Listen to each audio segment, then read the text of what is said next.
Welcome to another episode of Technically Together, and today we talk about TikTok, raccoons, and a lot about relationship dynamics towards the end. Sit back, relax, join us in this little chat. Enjoy. It's your turn. I think it's your turn. I think it is. Hey, it's JV. It's Isa. And we are Technically together. I'm gonna apologize right off the bat because I'm the one who's tired today. Our last episode it was Isa who was emotionally and mentally exhausted. I'm not exhausted. It's just, I just ate. That's one thing. But also, it's just I've just been tired of. I woke up late today, so I just sort of was working straight since then. Like, little breaks here and there, but overall it was just like, just emails upon edits upon podcasts and stuff like that. So if anybody is keeping score, I haven't posted on my channel for a little bit, and I was so happy that I saw, I'm trying to remember what video it was on. There was a video, it might have been on Pocket Now, where someone commented, Josh does a lot of stuff, and I follow, and that person was like, I follow all of it, and I can say he works really hard. So I was pretty happy when I saw that last week. If it has been unsaid, that's true. You do work for your channel and Pocket Now, so I am going crazy over my one channel when you do two channels. So I've said it before though, I don't know anyone who works at the level of efficiency you work. But it's also because you've normalized it.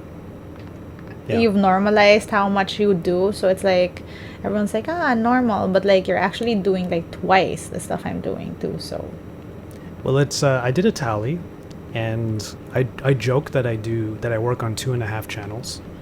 The reason why I say half is because my channel, Pocket Now channel, whenever I can, and yours and mine.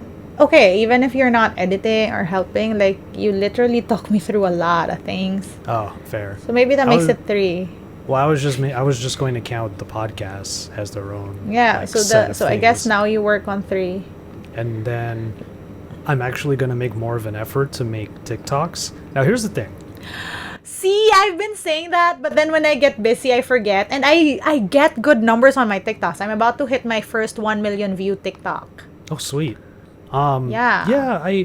Here's the thing. There's really one piece of the puzzle that I needed to see to start making more of an effort on TikTok. You're really good at it. Well, like, I am amazed. How'd you do that? Okay, so there are a couple of things. Like the video I just put out today is just an unboxing of the Qualcomm gift box. Oh yeah, I saw that. But that's the same thing as a regular YouTube video. I just cut it up and made it a vertical video. So that's one layer. The other layer is that it's true what they say. The tools on TikTok are actually really good. Like they give you all of the tools in that one camera app. Yeah. And the thing is, like on TikTok, if you are like us and we actually edit, there's a learning curve because you're trying to look for the same tools that you use to edit your videos. But when you actually learn how TikTok editing works, it's so easy. Yeah. Like there are like green screens and all these little cute filters and stuff. Well, I haven't even touched filters. I actually think I'm not going to be that type of TikToker because I remember when I first started getting into just enjoying TikTok, the reason why was because someone said, watch TikTok not just to be entertained, but to actually save the things that you think you could recreate. I would see how some people would use certain sounds, and that's how my first TikTok came in, because I saw that sound being used a lot. So I just applied it to the context of me buying a MacBook. And the thing is, to make good TikToks, you actually have to be on TikTok. You can't just come in and start making videos. You have to be on the app to get like what's funny, what's going on, how people use things. Like memes work differently on TikTok. Like it regurgitates. How do you say that? Regurgitates. I never knew that. It regurgitates content, and that's how like the meme culture works. It's quite interesting and quite different. So the aha moment, excuse me, the aha moment, I just ate, like I said. The aha moment was when I was looking at I was doing the tea video that I did last week about the subscription box. And yeah. the way that I sort of realized, because there were a few questions that I had, because there were certain videos on TikTok that I knew I could recreate, like for example the comedic ones where I just like apply a sound to a certain comedic situation, like the MacBook video. Okay, yeah, that makes sense to me. That's what the majority of TikTok is. But there's this one creator, his name is Chef John King. He makes broth. Like his whole thing is all just like, these are broths I make. He's sort of a classically trained Chinese chef, so he knows how to make like the century broths, the ones that you keep reusing the same broth over and over again, and it changes flavor profiles over the course of that time. You know, he knows how to make those things. So he has a bunch of these videos where it's just like slight time lapses, slight slow-mos, and then it's just him voicing over it. And I thought, oh wow, he puts a lot of effort into like making those videos, making like the voiceover, and he probably has an audio rig for all that stuff. And then I got into the editor, and I was like, okay, I'm gonna make my tea video, but I guess I'll just record it and then I'll put a voiceover in later. No, there's a button for voiceover right on the viewfinder. So once you're done recording your stuff, you hit voiceover, it replays your entire video back, and you're just talking into the phone. And I was like, wow, like all of the things that I would do this for are all in that one screen. And the other aha moment was when I was done making the video, it actually told me you can go back and cut up all of the different clips you recorded. Like the fact that you can actually shorten or cut out the fat from each of those clips after the fact. I didn't realize that until I was almost ready to publish. And I was like, oh shit. It was really surprising. And I have to say, like, I'm happy to use TikTok. If you really want to make some money, I mean, not like they're not already. If you just take the camera out of the TikTok app and make that a paid app, I think a lot of people would buy just the camera app. Because I would use it for my Instagrams. I would use it for my Twitter. Because that's how good the camera app in TikTok actually is. So that's the reason why I'm actually kind of into it. Like I can see myself doing it. Just another shout out. Another creator that I really, really love on TikTok is, I forget her name. I've sent you a couple of her videos. Is it Korean Vegan or something like that? Could be. But the whole point of her TikTok is that she makes food, but she tells stories about her family, because she's a lawyer, but she's also like, she got divorced, which is not something that's easy when you're in an Asian household. And she got divorced when she was a little older, I think. So she talked to us about her heartbreak, her family, her like parents, her dad, her ama. And like it's so nice. Like they're just really nice, heartfelt stories. And it feels like you're in someone's kitchen while they're cooking and they're just telling you nice stories. And like I've cried to her TikToks because they're so touching and they're so warm and they're so genuine, and like they're written or they're said in a way that's designed to like tug at your heartstrings. Like it's just nice. Like I forget, like, is it Korean? I've sent you a couple of her stories. I'm gonna have to look back on it. On the topic of shout outs, my cousins from the East Coast in Virginia, Cheryl and Janine, they have their own TikToks, and it was shortly after I did my tea video that they followed me. And it took me a second because I haven't seen them in years. So I finally clicked on Janine's TikTok in particular, and she does cooking videos. It's just, oh, nice. She overhead rigged her phone to the, I guess, the pot, and she just like shows the overhead rig, and she has a bunch of like just cooking videos. That's nice. One final thing as far as housekeeping is concerned, and on the topic of shout outs, we got a request of sorts. What request? We need to be so J Ross, one of the homies from my San Diego days, and we're homies now obviously. So J Ross, he watched our last episode like the moment it came out. He actually said, and I will take full responsibility for this, I didn't release the episode quite as early as I wanted to. Even though I wanted to on Sunday morning, I woke up and actually started playing video games. And then I had to go out and see another one of our friends, Stacy. So the episode came out a little bit late. And J. Ross, at first, responded to our talk about the cookies. And he was like, damn, $30 for 4 cookies. And then, no. And then he went, they were worth it though. Because he's actually been Still there too. $30.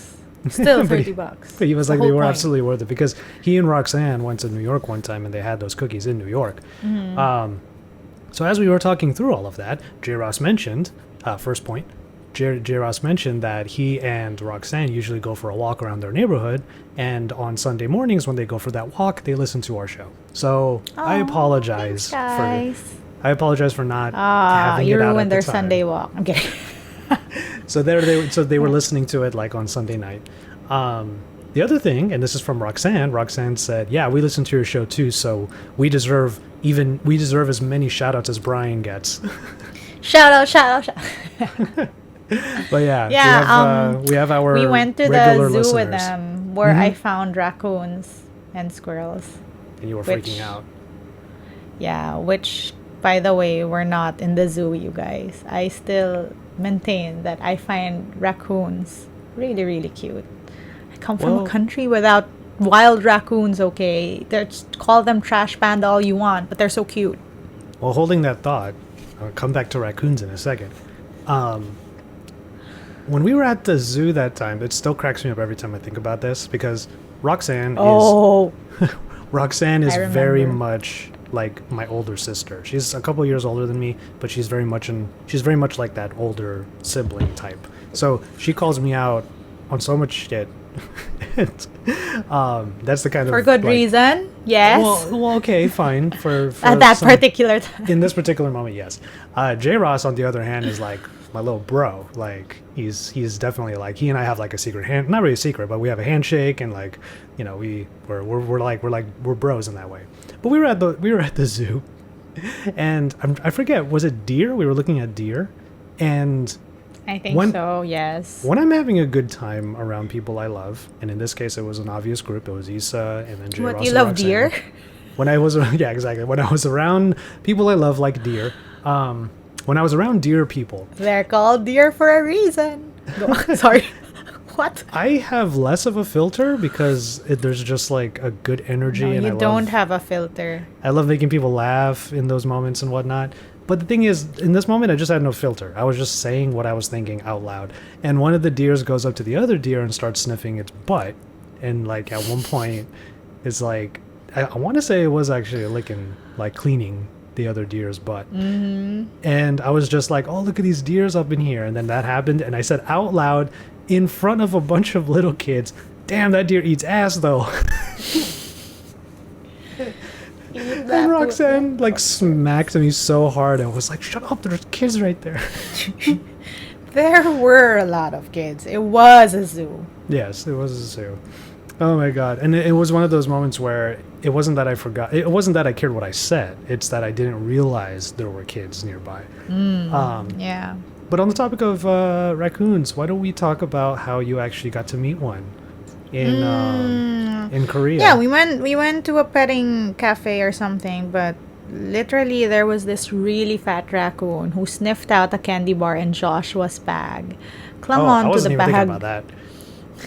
Oh wait, when did I meet her? That was the time I met her raccoon. No, that was the time, but I wasn't being specific about it finding. Yeah, well, it's like he just clung on to the bag and would not let go. It was adorable.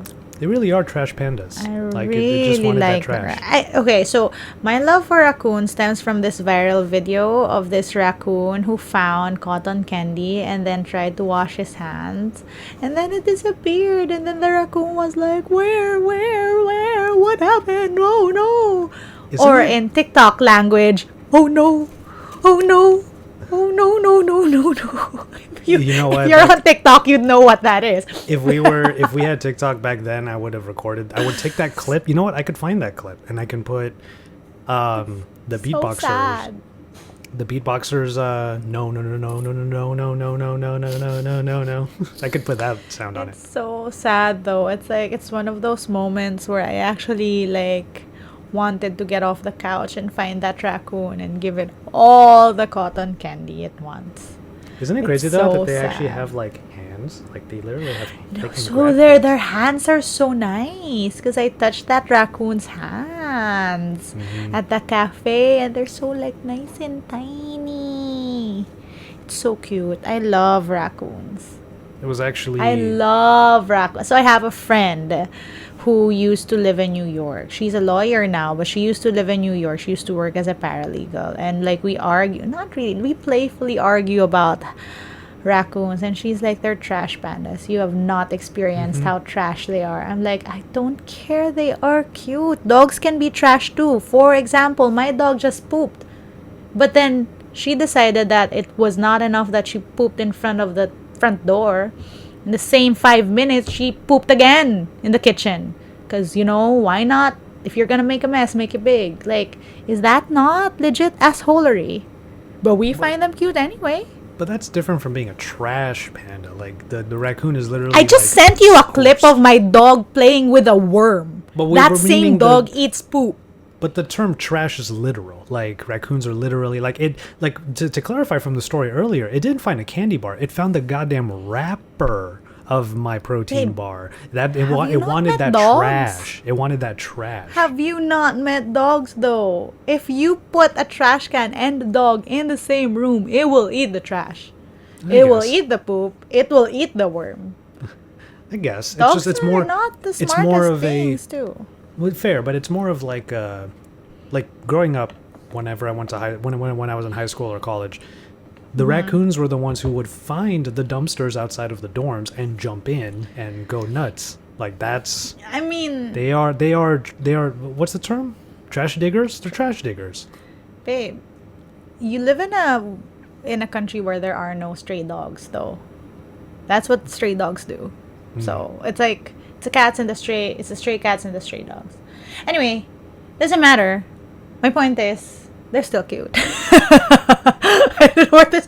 So dear audience, this is how Joshua and I get into very nuanced conversations about whether or not dogs are similar to pandas. Well, what's funny is that because we both come from very different places, like you saying you don't live in a country with stray dogs, that doesn't negate the fact that the raccoons are in the trash. They're still trash digging. Like that But that doesn't unprove my Yeah, point. but I'm not trying to say raccoons don't dig in trash. My point is that dogs do also. Yeah, just not more there than to the No, degree but that they do here. because if they don't have homes, like how pandas what? Like how raccoons don't have homes, they do the same thing because they forage to find food. I just have a Oh, fun fact. Fun fact. Did you know that like dogs are very domesticated? That if all the humans in the world die, it's not like they'll survive. They'll die. Because dogs' evolutionary trait is to sort of Pleasing figure people. out what humans like are doing. Like they react to humans. That's how much they've evolved. So if humans actually die out, they die out too. yeah. So Yeah, I read that also. From Yeah. wolves to domesticate wolves, and then Yes. that breed became people-pleasing dogs. hunter gatherers and their Yeah. doggies. Somewhere right now, David Amell is like, yeah, that's why I hate dogs. He and I always have those conversations of like, he's a cat person. David. Like I mean, you had a cat for a minute, right? Didn't you? Yeah, didn't she scratch me and then I was On scared camera. of getting rabies? I remember that, but I remember I mean, on seeing, camera, but also when I had a deep gash. Mm-hmm. So also rabies is a very real thing here. We have not eradicated rabies. Guys, get your vaccinations. If you're already in a country which eradicated stuff like that, just do it. But so yeah, it is a very real thing. I mean, all tiny animals have their own merits. I'd give you that. They do. It's just that again, no other animal has evolved to please you. Yeah, like a cat And- could care less about you ultimately. Because cats, the thing with cats is that you can't really train them because their domestication is only very recent. versus dogs who were domesticated from hunter gatherer era. What? I How think did we get here? I think what is with our the topic? we don't have a topic. We're just talking. I think you should be putting way more TikToks of your dogs up just with certain sounds. Like that should just be your everyday content until you have something else to put. I know, but it's just. Like that video you showed me of Marnie playing with the worm. Why would she eat the earthworm? So I sent Joshua a video of my earthworm is dog screaming playing out of with an terror right now. earthworm. I think it was dead. That's Oh. just crazy. It's Never like mind. even one step. So, okay, Marnie is our dog who eats poop. I don't know. Marnie is weird. So, It's a cute ass dog. the It's just thing, eat poop. yeah, but you go to Marnie, she's cute, she's licking you all over without realizing she was just licking poop a few minutes before she was licking you. I so will that's- always remember from now on myself. Yeah. So the thing is, Anton found Marnie being all cute and playing around, and so he started shooting Marnie, and he was just like wiggling around and like doing something weird stuff, and then like a worm falls off of her face. Like we realize she's being cute and weird because she's playing with a dead earthworm. Yep. And this dog, you give her toys. She does not care about toys. There is only one dog in our dog pack that cares about toys, and that's Bruce. All others, they don't. Like, you give them a play toy, they just stare at it. But then Marnie finds a dead earthworm and decides it is a suitable plaything. Hmm. So, dogs are not the smartest things in this world. They're adorable. Adorable. I like that. I like that pregnant pause in the middle there. Like I'm really gonna say this. It's true, but I'm really gonna say this. Yeah. They're not. They're really the most want- adorable things in this world. I really want a dog, and whatever place I end up getting. Unfortunately, the places I'm looking at to like move to once I have the ability to next year. I don't think Can we they're have pet. rugs? Can you I have don't think. rugs? I don't think they're pet friendly. Is the problem? Oh. Yeah. So I just will say this though. Adopt, don't shop. It's, Of course. It's like, if you are not racist, you should not be deciding on things on the basis of breed as well. It's a very big thing in the Philippines because in the Philippines, like, there's a category of dogs who are like Ascals, and then you have people paying so much money for good breeds. And it's sad because in the Philippines we have laws mandating pounds, but we don't have we rarely have no kill shelters. So they really just put all these dogs to sleep, and it's sad, and no one adopts because if you see the state of our pounds, it's bad. So it's like I have like and I mean, I'm not hating on you if you bought a dog because that's where I came from too. It takes a while for you to realize that this is the reality of it, especially where I'm coming from. But it's just, I'm telling you now, like, there are so many dogs who need a home. I'm not telling you, I'm telling anyone who will listen. Well, I mean, I am I'll telling admit, the world. I'll admit that I would prefer adopting for sure, just because the principle of it all. But if I can hold out for a certain breed that I am interested in, like I'll adopt that one. But I have a feeling I have a feeling there's no like adoptable, like they're not up for adoption. I have a feeling there aren't that many like Shiba Inus in the adoption cycle. I have a feeling there aren't that many. I know golden retrievers there are, so that's fine. But like I wouldn't get a husky because this is not the environment for a husky where I am. Yeah. But yeah, like a Shiba like would be pretty dope. I would love a Shiba. Those are expensive dogs. Yeah, and they don't the Shibas shed like Yeah, you have to put that into account. yeah. You can't have a shedding dog. Okay. Any That's why there's so many short-haired dog- Labradoodles here. Is because they're so they're any- hypoallergenic. Yeah, any short-haired dog sheds. So I would actually, like, if you were a little like sensitive, I would actually suggest a long-haired breed. And people would be like, no, but that means more hair. No, because that means that they don't shed. So all my Chihuahuas, they shed like crazy, but my Shih Tzus don't. Yeah. So that's what you have to put Because into context. the and mane also, just gets longer. It doesn't fall off after a certain point. Yeah. Yeah. And also, I would like to say that one of my quarantine skills cutting dog hair. I have been cutting our dog hair. Ooh, so we You've don't seen need a photos groomer. of Chew. Yeah, I know. We don't need a groomer. Nice. We can get a Shih Tzu. Okay, I'm Babe, okay with that. Get a Shih Tzu. We can get a shit. Get a. Just kidding. No, I love Chihuahuas. They're just like the gangsters of the dog world. Like these tiny little things, and then all of them together, and then just like fighting everyone. Yeah. I love them. I love them. So, but mine are fat. We need to get on the diet because, like, man. Well, that's how I think we all feel as beings, not even human beings. Like this is what 8 months of quarantine has done. Like I feel like absolute crap. Oh, okay. I should take that back. I don't feel like absolute crap. I just know that I can feel way better than I do right now, and I just haven't gotten into the Okay. habit of it. Yeah. Can we promise to start working out this December? I need something to hold on to. I Yeah. have a home gym I've not been using. I literally only need a I kettlebell. Like I have the least. I can work out with my sticks and train with my collie and whatnot. I have a punching bag uh-huh. outside.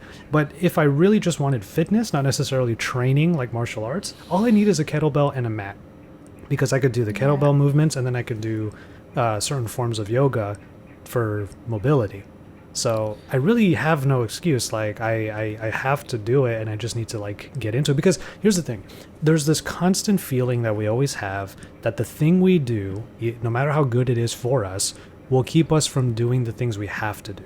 That have Yes. Oh my God, that is the best way to put it. Yes. so That's the always my valid excuse. I have work to do. That's why I can't work out today. yeah, it's like working out can take half an hour, and if we really think about Yeah. it, like It's not a lot. it's not a lot. I'm a bad example because I wake up so late. But let's put it this way: let's say I woke up at 8 a.m. every morning. If I had half an hour, just half an hour. Yeah, Like yeah, it's yeah. really You're not that right. You're long. right. Babe, can we do that? Can we do like a workout mass? But people can do vlog masses. You're planning to do a vlog mass. Yeah, That's gonna take way longer than a workout mass. and Let's there's do just that. certain Okay, you have to post on Instagram. We have to post every single time we work out. It doesn't matter what we do, even if it's like 30 minutes of jump rope. We just have okay, to do it 30 every minutes. day. Okay, 30 minutes. Jump rope is a pretty intense. Okay, not continuous. Yeah, that's what I'm saying. Like I'm yeah, just like saying like 30 minutes of relative. workout. Yeah, Yeah. yeah. Because I can only do like jump rope for like 10 minutes intermittently. So like yeah. I need to work on my cardio. I don't do a lot of cardio. You know this. I suck at cardio. So we Yeah. need to do that. So Okay, we let's do should. that. Let's We'll do make that. We have to name it a nice challenge. fitness. Sure. I don't know. Sure. I mean, My what- brain cells, I I'm don't not. have I'm enough not, brain cells to think about this. I think I used up all of my naming Fit the creativity. custom. I think I used up all of my naming creativity on this show. So I peaked at technically together. I have no idea Dude, what to it's name still the anything best else. name though. Everyone like looks at this and they're just like, oh, that's such a great name. You know what? I'm like, it's such a great name. Like we have a YouTube that channel. We can even start doing couple content if we decide we want to do couple content eventually. Yeah, totally. Who has the time? See, Can't there you even go. think That's of it. it. Well, there it is. That's the whole thing. Like, we're always thinking of new things, but it has to not. But our own brain criteria is it can't take away from the time I dedicate to other things. Yeah, I'm actually in the process of why am I holding my earpod and like looking at it just okay, I'm actually in the process of trying to figure out like what can I offload? What can I do? Well, that's always like part of it. Like I before this call I was trying to explain to Joshua a new concept of something I wanted to do for my channel, which I mean I wanna do, but it takes time. So let's see. We Yeah, shall see. and there are adjustments that just have to be made. Like for example, my little idea to do Vlogmas again. I feel like there's no excuse because I'm just here. But then I also have to cater it in such a way that it will be possible, which means you know what? 5-minute videos. Yeah. I gotta stop like overthinking it. I gotta stop being a tryhard. If it's a 5-minute video, it's a 5-minute video. 5 minutes of me talking about a product. Shoot, like who cares? And Yeah. it's not like I'll even be able to really vlog. Like Or maybe, babe, maybe you can do a vlogmas and it doesn't even have to be on YouTube. It can be IG stories or because TikTok. you can do videos now or TikTok. Yeah, so if I do Vlog enough talk. if I do enough Vlog. social media on a day that I don't do a YouTube video, then that still counts because So what I think what people don't realize is that it is a lot of work to create content even when it's not YouTube. I had this conversation with my brother because he's selling his calamansi bars. And like we were talking about Instagram, and I was like, you don't just make Instagram accounts and they just grow, you know, like it takes certain time for it to actually like just be a thing. yeah, totally. I mean, you said earlier I'm good at TikTok, but I only have like 11 likes. Like it's not it's going to take time for it to become a thing, Oh, no matter and the how thing with good I might be at it. But babe, the thing with TikTok is you have to find the algorithm. So that's why like mine is like fairly doing well because it found the algorithm. I think so my TikToks, it doesn't do well when I do stuff mostly because I suck at like dubbing and dancing and all other things that would make a great and compelling TikTok. I generally suck at them. But I think my account has found like tech TikTok, like leisure tech TikTok. And so like most of my tech stuff that I post, like there's stupid tech stuff too. It's not compelling tech stuff. It's just like haha, look at this fun tech, which is what I've been wanting to do, right? Like even on my YouTube account, that's really what I wanted to do. Ooh, look at this cool tech I enjoy. And so now I just get like views because oh, what happened? That was not an ad. That was not an ad. Say that was an alert. But now since it finds everything, like it I can get like 30K views on a random phone that's released from a while back because Yeah. it's literally like look at this cool thing it can do. So yeah, it's I think part of it, the missing piece of it is finding the algorithm that See, I'm you're gonna have like, so much. Mine's gonna be. I learned that the term actually. Let me finish this thought, and then we should get back to your calamansi bars. The the term that I learned that people use when they talk about their social media profiles not having like a niche or a sort of theme is chaotic. So I'm learning that term, and I think that my TikTok is going to be a chaotic TikTok because I'll have tech, I'll have tea, that's already part of the name, but also on Fridays I'll talk about keto food and I'll just do stuff. And I honestly think that the whole voiceover methodology, because I'm not going to want to put too much time in very often to play with filters and specific like cuts and stitches and duets and stuff like that. I'll probably just stick to the voiceover thing whenever something cool comes along. So yeah, I mean, I feel like I'm gonna have a more of a chaotic. So we'll see what sticks. Speaking of social media, I was just talking about this before we started, but Oh, but where can people buy your calamansi bars?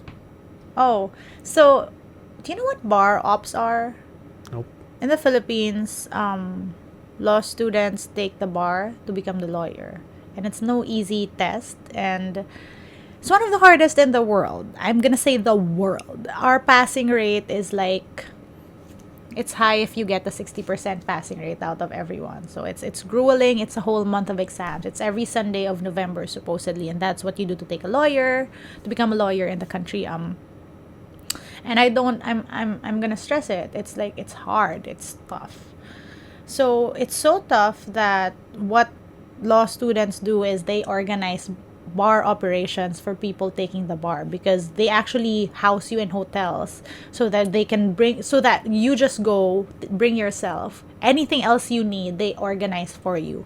Food, if you need the reviewer, if you need the freaking charger on the eve of, like you can just call someone and they'll produce it for you. That's I nice. know because my brother just got a charger because someone is, so it's literally you get bar operation partners and they do whatever you need. Like if you need someone to run you a bath, they will do that for you.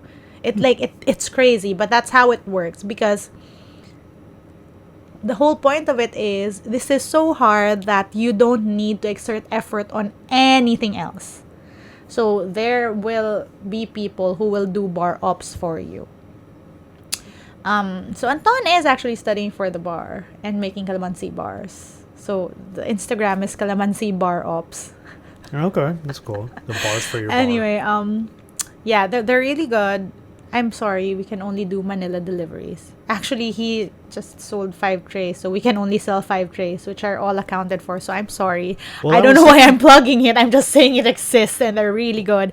And they're from calamansis that my mom grew in our backyard. So this is what I was trying to say privately earlier was we have a calamansi tree here as well. It's like the centerpiece of many of my videos. Is that what was in your video? Because my mom was like, is this their orange tree? I'm like, orange? She was like, this sample photo, she was watching your video. And I'm like, wait, is that an orange or is it a calamansi? No, it's calamansi. Like, it's an orange. It's a big ass orange. Sabi ko, no, because Joshua said they had a calamansi tree. And she's like, if it's a calamansi, it's a big calamansi. No, it's like just our okay. calamansi is like this. How big is your calamansi? It's about that big. And if she was watching a recent video, I was using a macro lens, so I was getting really close to it. So that's why it looked like an orange tree. Oh my God. I'm sorry. So that's why she got confused. That's funny. Well, good on the macro lens. That means it really, really works.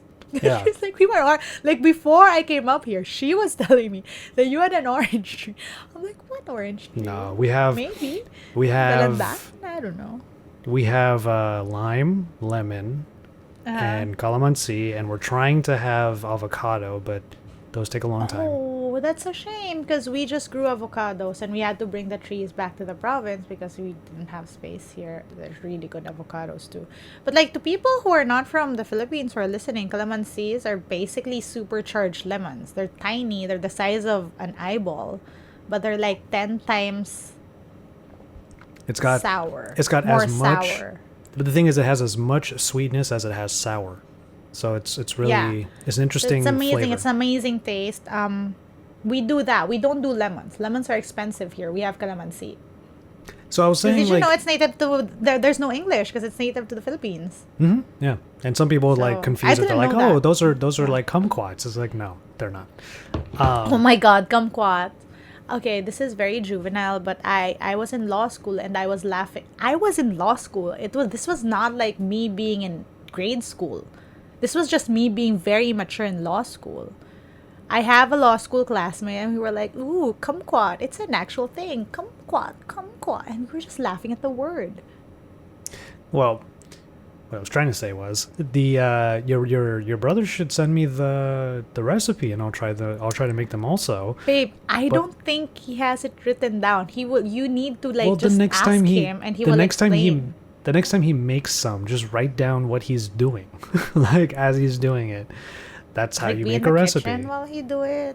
No, like he can write it down, like as he's doing it. Like, oh, so this is how much I used of this and this and this, and like just instructions. Because I'll try to make like a keto version of it, probably. I think it's egg. The whole thing's made of egg. Ish. There's the crust. There's how you mix the egg crust in with. Yeah, but I still need to know how to make said crust and said egg mixture. Like, there's still instructions involved. No idea how to do that. Because clearly we know who's cooking in this relationship. I'm not trying. I have my brother and then I have you. You're spoiled. Hey, okay. By the way, I say that, but I also clean very, very well. Like, I clean the shit out of things. You can ask my mom. I think I clean. I think in the place that we eventually end up staying in, if I have to leave, if for whatever reason I have to leave for a while and you're alone in the house / loft / apartment, when I get home, there's going to be a trash can full of like Uber Eats and and Postmates. Babe, no, because delivery in the US is expensive and what the fuck. Like, what the fuck? Still, you're gonna find. Well, by then we'll be able to, like, it won't be that big of a deal by then because we'll be able to afford it and not worry about it as much. But even then, you're probably gonna get takeout quite a lot, I bet. But okay, so my thing is, my brother is really good in the kitchen. But guess who just sawed a table to make it into a stand? Can you And eat who a just table? Sawed my What I'm saying. Can you put lemon bars on thin air? Well, what I'm saying is, if I'm not around to cook, how are you gonna eat? That's my point. I'm not saying you can't do the other things. I'm just saying if I'm not around to cook for you or make your coffee. I'm just saying, even if I can't You have cook, you have plenty of other skills. Yes. handy with power tools. Let's get power tools. Okay. I've always wanted power tools so I was telling my mom, like, in the Philippines, if you're like if you make handicrafts, you don't really earn. Like, the way we think about it, you always have to be like in a richer country to be able to actually earn when you do crafts, because here you're just like tagagawa, but then in another country you can be like an artist. It's art, yeah, because the We can't afford to be crafting an in artist here. crafting in the Philippines is for utility. It's physical labor. Mm-hmm. And then, yeah. Anyway, so I was like telling her, in another life, I'd actually be like an artist. Because I make things. I actually am quite good with my hands. I used to make jewelry without being trained. Like, even before I did that smithing class, I used to make jewelry. I craft stuff. I cut up stuff. I make stuff. And I think I'm actually weirdly very good with stuff that I can do with my hands. So that means that No, you I was and out of our apartment, loft, house, whatever the case may be, because we have no idea, out of our place of residence, we will start a like very exclusive dining / crafts thing.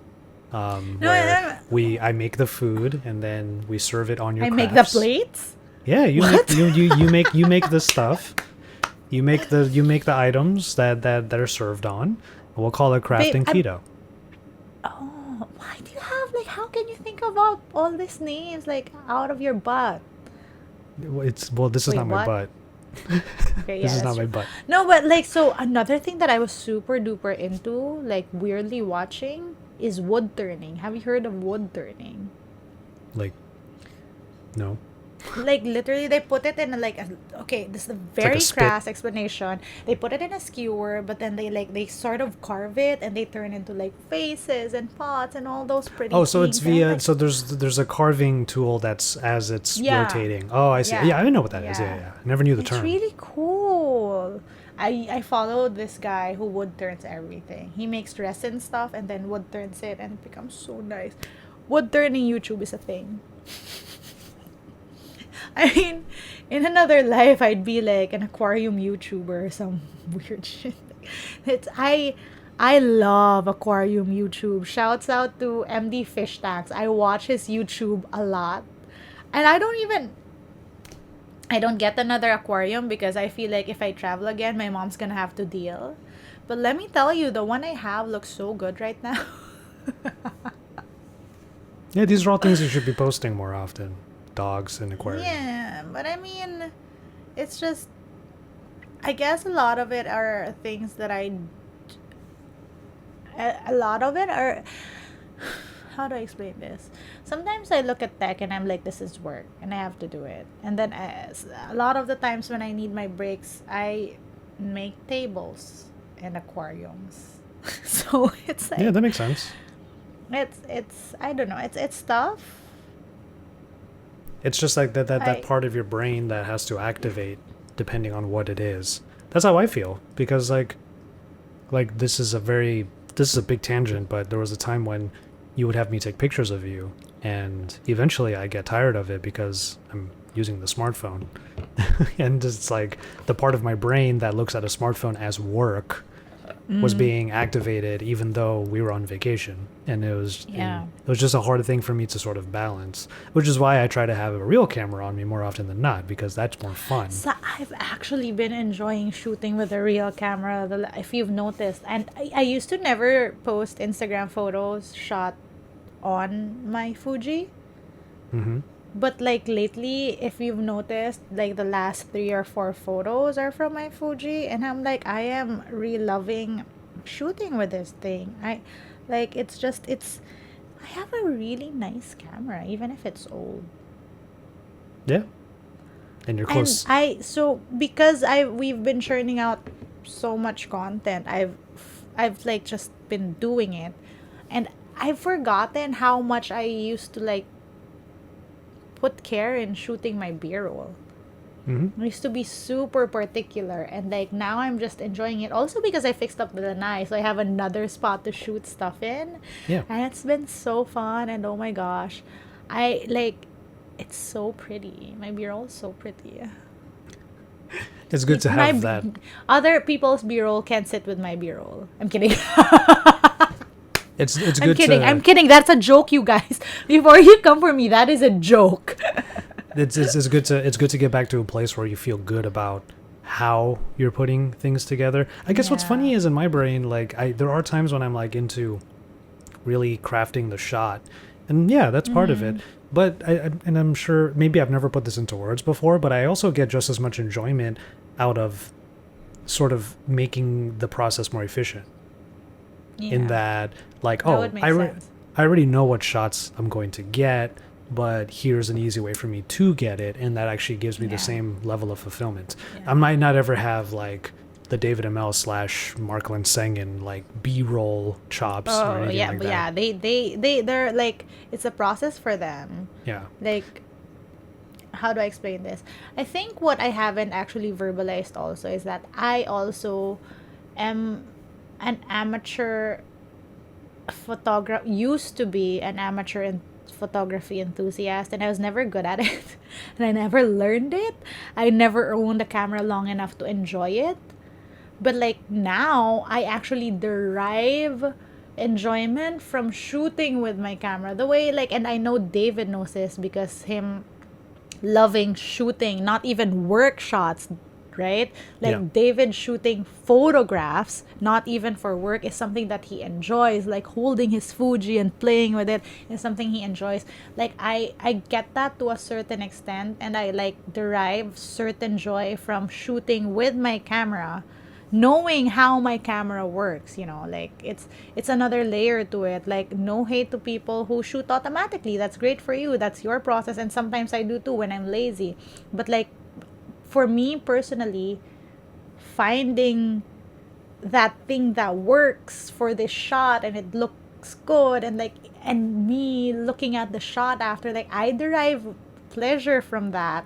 And I've never really thought about it that way. Well, you never really were this kind enjoying. of it's been like, this is an evolution that we're seeing, because when you and I first met, you weren't automatic all the way, but you needed everything to be like set a certain way. Yeah, but you needed the tools, but also the scene to be sort of automatic, to be sort of like, it should be what you see is what you get. But now you're actually in this mode where you're open to experiment. My advice that I've always given is know your machine, and it seems like you're, I think I'm comfortable enough with my camera that I can play around without the pressure of thinking I might not get the shot. Because when you're new, you have the pressure of thinking I might fuck it up. And so I don't want to play around with it. I just need to get the shot. Yeah. But it's also like, even before I was in like the tech space, before when I was younger, I've always been into cameras because my dad. So I used to shoot with a Nikon D80. I lug that camera around all the time, and I've always been able to get like decent shots and make stuff look good. Oh, you should see my food vlogs. I always had the best food photos because I had the good lenses, and I'd go to events with like a camera bag and 2 lenses. Mm-hmm. So it's I have a really nice hot pink camera bag. It's not the point. The point is, The point is, like, there was a part of me that had always wanted to get into it, but never really, like, put much effort on it. Yeah. And the only part that was So, really but just the only part that was a little bit tough, like in the beginning of our relationship when we were both, because we both have been in this type of work for a while. The thing is, like I've said in previous episodes, wow, I've been here for a while.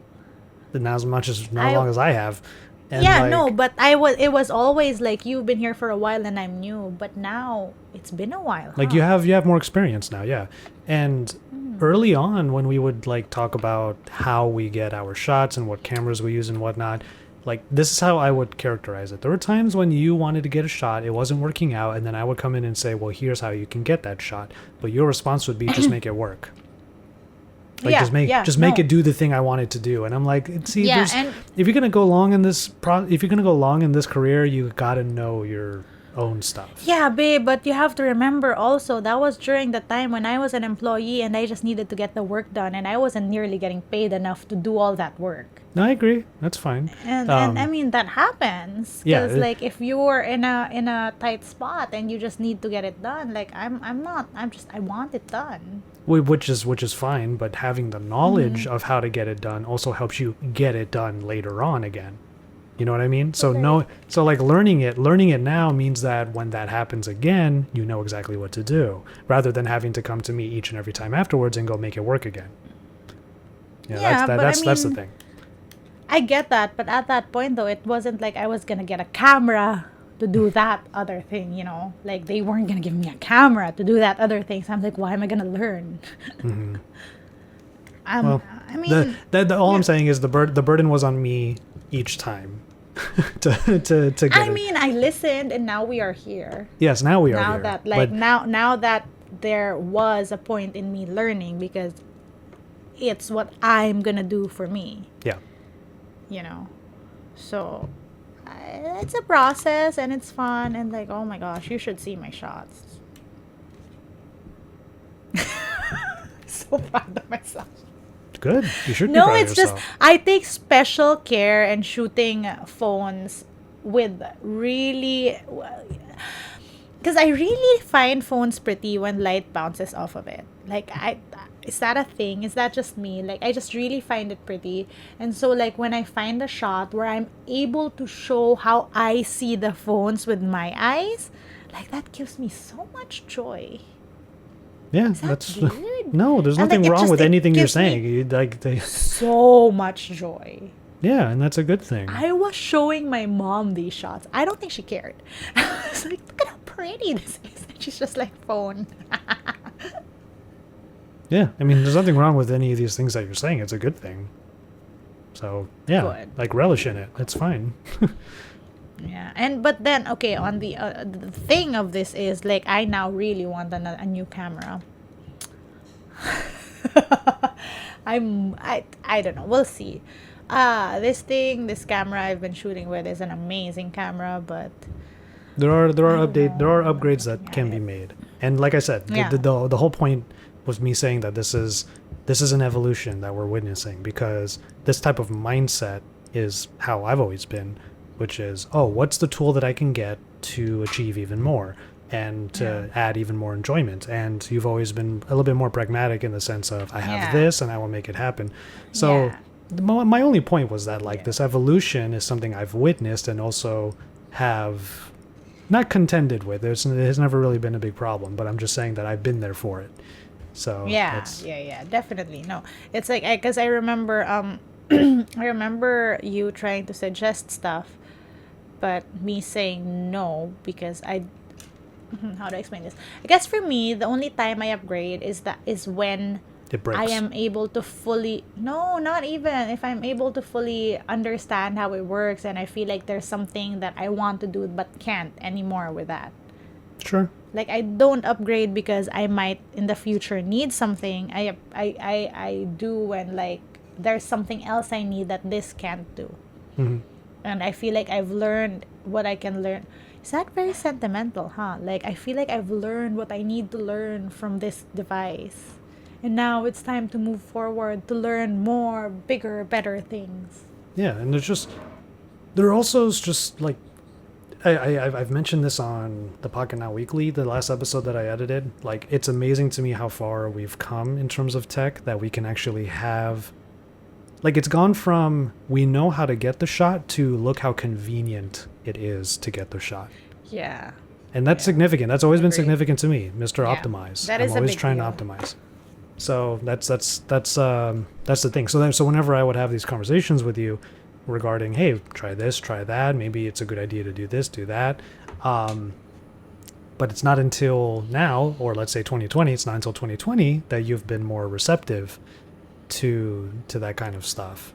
I think it's also because I'm finally like, again, more confident that if I try new things, I can still get the shot. Versus, I'm not sure that it comes out, but I can be very insecure about my work. I'm not sure if you notice this or if I mean, I know you notice it to a certain extent because No. you have to talk me through it. That's what I was about to say. It's not to a certain extent. I know it all the time because you express it to me. But babe, if I don't express it, I don't think people realize it. Yeah. If I don't talk about it, I don't Yeah. think you know it because I talk exactly. to you a lot. Yeah, but that's if all we I'm saying don't is talk, the term. I don't think.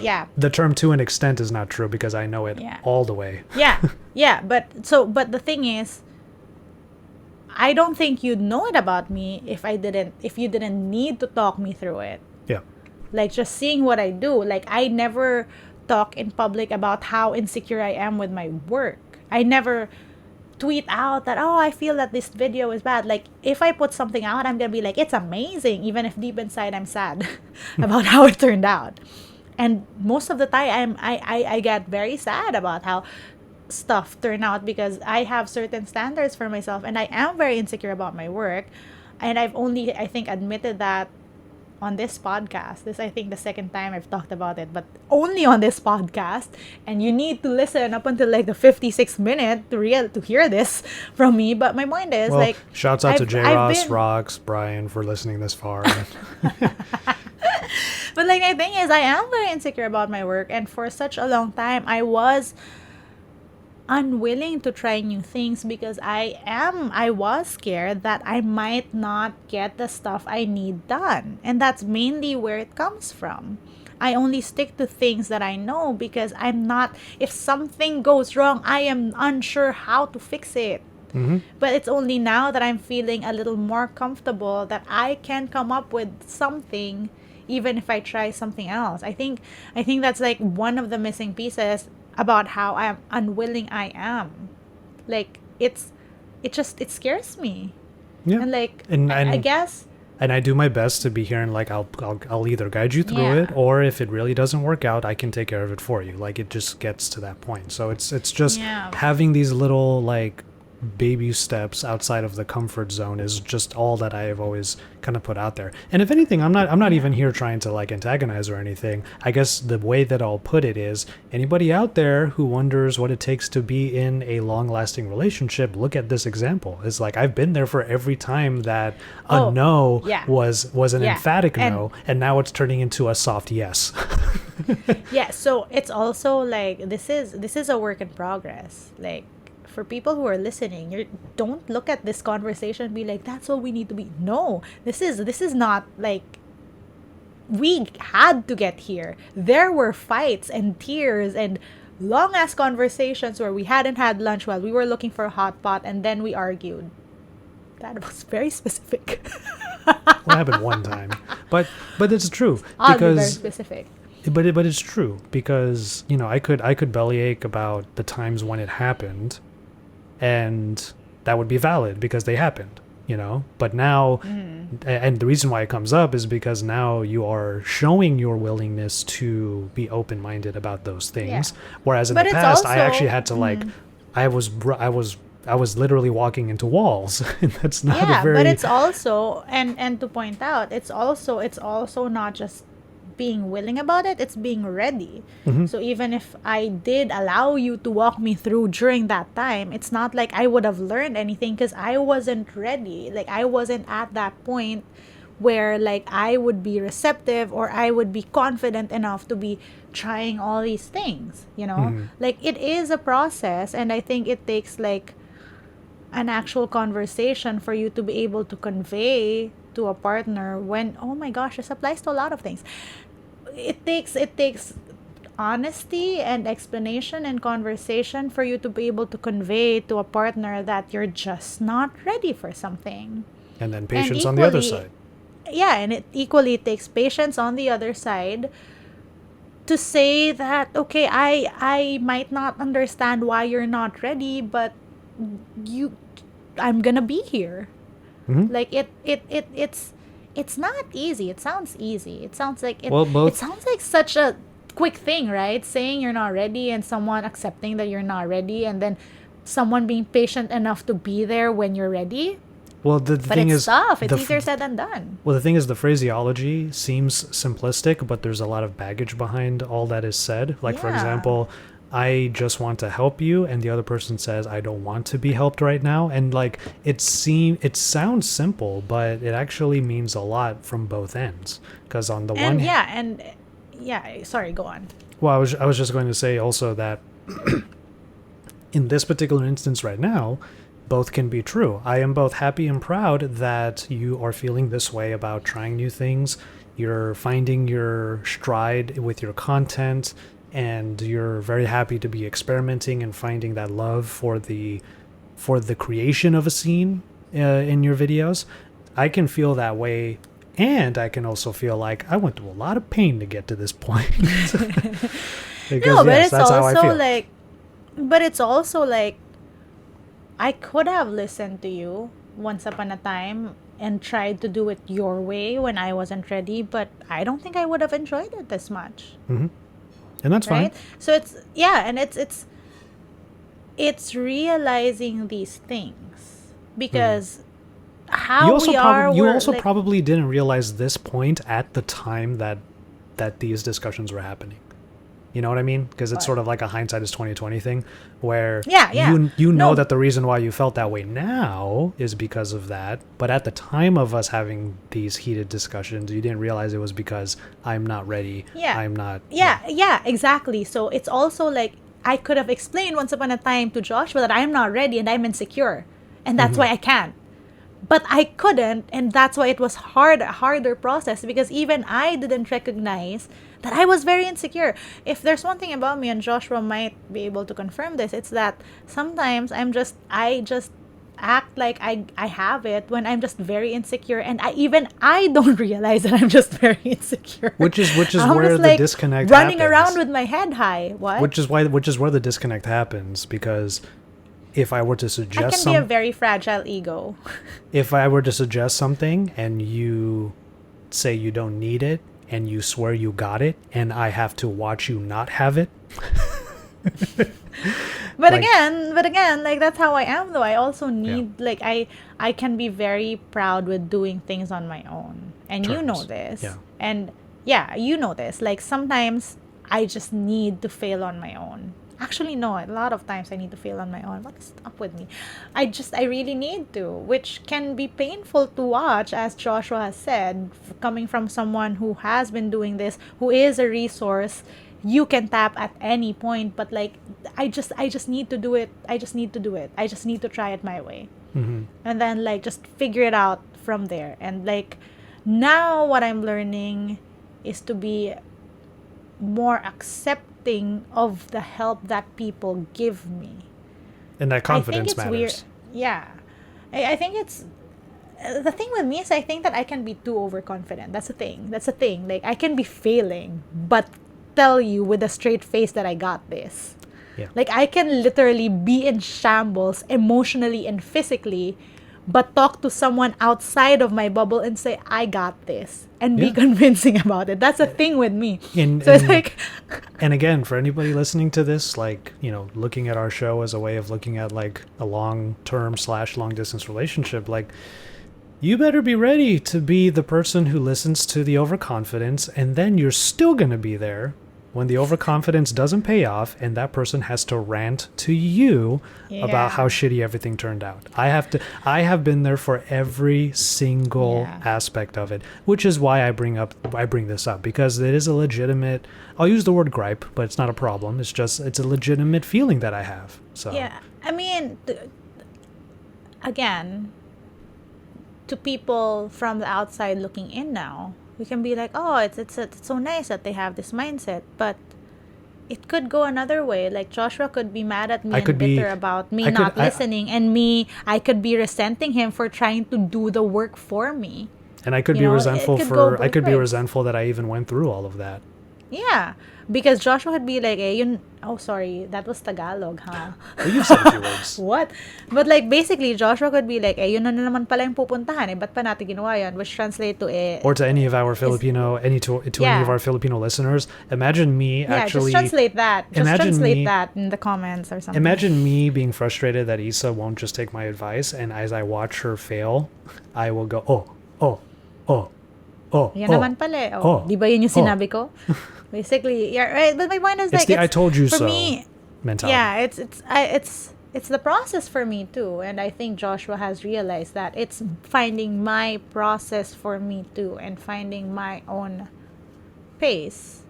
But it's also his patience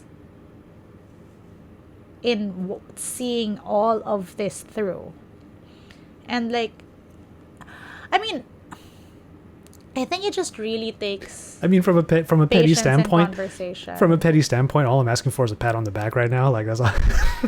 I mean, you are being patted very heavily right now. That sounds wrong. Well, I think if you were to boil it down, like obviously all I need is a pat on the back and a thank you, and like that's really all it is. Don't I give you pats on backs? No, you do. And No, you thank do. yous? Yeah, I'm just That's what we're doing the last 15 minutes. I'm kidding. just explaining on a very simplistic level, like what these are also, which is also a thing that has to happen eventually in any relationship as well, is the acknowledgement of what has happened. So like that's what it is. And it's like, it's you also have, like, in any relationship, you also have two very different wavelengths. You could be similar, good for you, that's probably gonna be easier, but like in a lot of ways, like, we just function at different frequencies too. You just have to find the middle ground.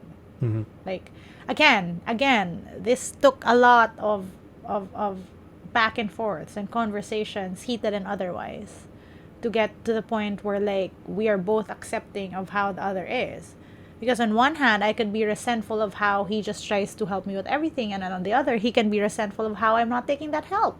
Because Joshua's a fixer. He will fix. You tell him something, he will fix. He will try to fix. Acts of service, right? That's the one. Yeah. On the other hand, I'm like, don't touch my shit. Yeah. And so my point is, it can go wrong so many ways. But like, if you already realize that one person wants to fix and the other don't want to fix, you sort of just like try to work with that, right? And recognize what the other wants, and try to like compromise you don't have to like compromise everything you are, right? You just have to like figure out a way that works. Well, compromise in terms of personal identity is, I mean, you as in people who might be listening, you make that decision on your own.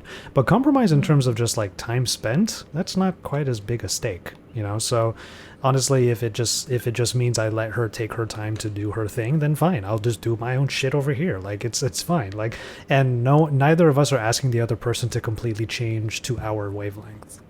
It's just let me just let me take my time. Let me just do my thing, and then I'll let you do your thing, and you just figure it out on your own. And if at some point you realize you just want to have my help, or you want to have me have input, or even just take the reins if it need be, then you'll ask for it. That's the biggest thing. I think that's the biggest lesson, is at some point you have to be the one to express it. You have to actually say it. So It's all right. So that's that was little 5 years. little lessons from us. I mean, it's something we learned. It's something we learned eventually from this relationship. I mean, a lot of the times, like, a lot of the times, relationship advice like this can be very simplistic. It can be like, take help or give help. It's like, but like, look at this situation right now. This is a very willing boyfriend, and a very, sometimes the advice is not give help, right? Sometimes advice is not fix something for someone you love. Sometimes advice is be patient if the other person does not want to fix it. You know what I mean? Like, it's a lot of the times when it comes to relationship stuff, it can be very simplistic. And I think, and what I appreciate most is that I have someone who's a partner and not someone who's just gonna fix things for me. Because my person as a woman and the things that I can do is something that's very important to me. Like, my capacity as a person is very important to me, and the things that I am able to do, the pride that I take in being able to achieve things, that's a very important aspect of who I am to me. And I am very grateful to have a partner who does not thrive off being able to fix things for another person, but who is able to support and be patient enough to see that unfold. Does that make sense? I mean, Yeah. it makes sense. It's finding yeah. it's finding the nuance, because yes, I do take a lot of Yeah. pride, and it is my love language to be of service. But if my service is not wanted yet, like at that time, I also need to put my own ego in check and know that, okay, I'm gonna need it. Like, I guess I'm gonna need to take a minute then.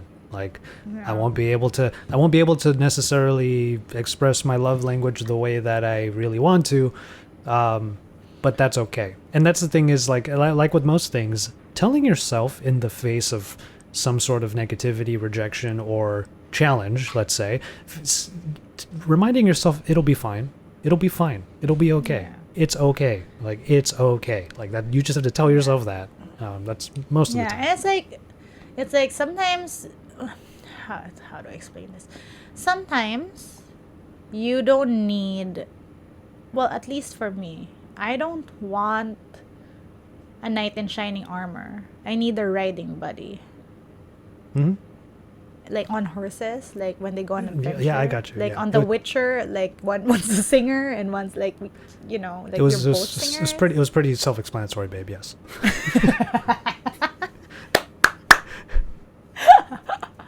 What? I read The Witcher. It was pretty cool. It is really good. But yes. It was really good. It was a really good book. Yeah. But that's true. That's why it's a partnership. That's what it is. Yeah. Relationship is a partnership. It should be a partnership. Yeah. Okay. Yeah. Well, I think that pretty much covers it. The last half of the episode turned into actual relationship advice and talk. So that's good. So yes, I think that we could go ahead and probably just end it at that.